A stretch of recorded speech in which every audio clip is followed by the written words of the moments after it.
kununua moja nikamtoa mtu kadhaa mganga akisonga Benedicta Aswe Ingimasa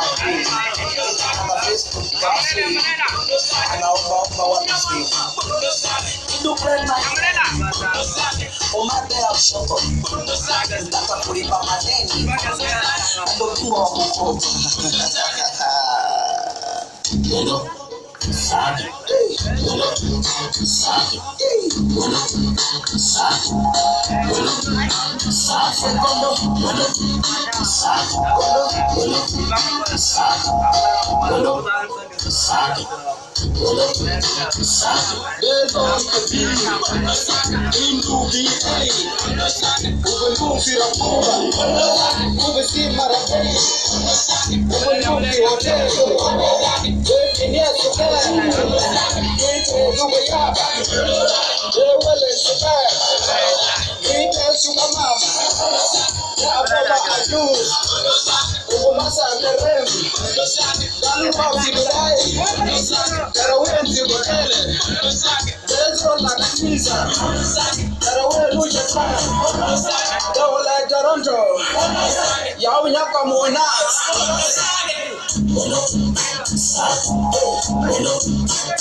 Sabe